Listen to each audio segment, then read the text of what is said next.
പ്രിയപ്പെട്ട പ്രേക്ഷകരെ, ഇപ്പോൾ വയനാട് കോഴിക്കോട് ജില്ലകളിലെ യാത്രാ ദുരിതത്തിന് പരിഹാരമാകുന്ന ആനക്കാംപൊയിൽ കല്ലാടി മേപ്പാടി തുരങ്കപാതയുടെ നിർമ്മാണ പ്രവർത്തികൾക്കാണ് ഇന്നു മുതൽ ഇപ്പോൾ തുടക്കമായിരിക്കുന്നത്. മുഖ്യമന്ത്രി പിണറായി വിജയൻ അല്പസമയത്തിന് മുൻപാണ് അത് ഉദ്ഘാടനിച്ചത്. അദ്ദേഹം പറഞ്ഞ പ്രധാനപ്പെട്ട കാര്യങ്ങൾ ചുരുക്കി പറഞ്ഞാൽ, വയനാട് തുരങ്കപാത അത് LDFന്റെ പ്രധാനപ്പെട്ട വാഗ്ദാനമായിരുന്നു. സർക്കാർ നൽകിയ വാഗ്ദാനം തുടക്കം കുറിക്കുന്ന ദിനമാണ് ഇന്ന്. കേരളത്തിലെ ഏറ്റവും ദൈർഘ്യമുള്ള ഒരു പാതയാണ്. രാജ്യത്തെ മൂന്നാമത്തെ വലിയ തുരങ്കപാതയാകും ഇത്. ഒരു പദ്ധതിയുടെ നിർമ്മാണത്തിനപ്പുറം ഇതിന് പ്രാധാന്യമുണ്ട്. തുരങ്കപാത യാഥാർത്ഥ്യമാകുമ്പോൾ വാണിജ്യ മേഖലയുടെ വികസനത്തിന് കൂടി അത് യാഥാർത്ഥ്യമാകും. കേരളത്തിന്റെ വ്യാപാര ടൂറിസം മേഖലകൾക്ക് കുതിപ്പാകും. വയനാടിന്റെ ദീർഘകാല സ്വപ്നങ്ങളുടെ യാഥാർത്ഥ്യമാണ്. ഒരിക്കലും നടക്കില്ലെന്ന് മഹാഭൂരിപക്ഷം ജനങ്ങളും കരുതിയ പലതും നമ്മൾ ഇവിടെ നടപ്പാക്കിയെടുത്തു തുടങ്ങി. ഒത്തിരി കാര്യങ്ങൾ മുഖ്യമന്ത്രി പിണറായി വിജയൻ അദ്ദേഹത്തിന്റെ ഉദ്ഘാടന പ്രസംഗത്തിൽ നിന്ന് പറയുകയുണ്ടായി. ഈ തുരങ്കപാതയുടെ പ്രത്യേകതകളിലേക്കാണ് ഇനി നമ്മൾ പോകുന്നത്. ഒരുപാട് പ്രത്യേകതകൾ കൂടി നിറഞ്ഞ ഒരു തുരങ്കപാതയാണ് ഇത്. നോക്കാം എന്തൊക്കെയാണ് ഇതിന്റെ പ്രത്യേകതകളെന്ന്. ആദ്യമായി തന്നെ ഇതിന്റെ ഈ തുരങ്കപാതയുടെ നീളത്തിലേക്ക് പോകാം നമുക്ക്.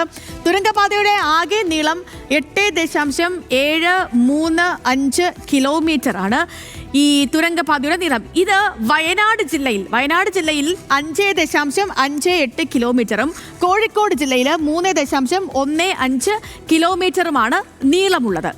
ഈ എവിടേക്കാന്ന് ചോദിച്ചാൽ പ്രധാനമായും മറിപ്പുഴ എന്ന് പറയുന്നത് കോഴിക്കോടാണ്. കോഴിക്കോട് മറിപ്പുഴ, അവിടെ മുതൽ വയനാട്ടിലെ കല്ലാടി, അതായത് അവിടെ മീനാക്ഷി പാലം, വയനാട്ടിലെ കല്ലാടി എന്ന സ്ഥലത്തെ മീനാക്ഷി പാലം വരെയാണ് ഇതിന് നീളമുള്ളത്. മാത്രമല്ല ഇതിൻ്റെ അപ്രോച്ച് റോഡ് ഉൾപ്പെടെ ആണ് ഈ പറഞ്ഞ അത്രയും കിലോമീറ്റർ ഇതിന് വരിക. അതായത് ഈ തുരങ്കപാതയുടെ 8.11 കിലോമീറ്റർ, അത് ഇരട്ട തുരങ്കങ്ങളുമാണ്.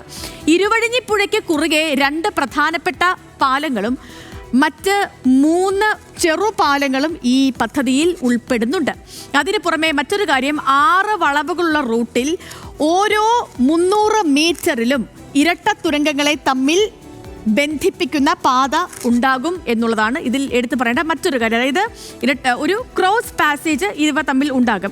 പദ്ധതിയുടെ ആകെ ചിലവിലേക്ക് പോയാൽ 2144.50 കോടി രൂപയാണ് ആകെ തുക. പദ്ധതിക്കായി 33 ഹെക്ടർ ഭൂമിയാണ് ഏറ്റെടുത്തിരിക്കുന്നത്. ഇതിൽ 5771 മീറ്റർ അത് വനമേഖലയിലൂടെയും 2964 മീറ്റർ അത് സ്വകാര്യ ഭൂമിയിലൂടെയുമാണ് ഈ തുരങ്കപാത കടന്നു പോകുന്നത്. കല്ലാടിയിൽ മീനാക്ഷി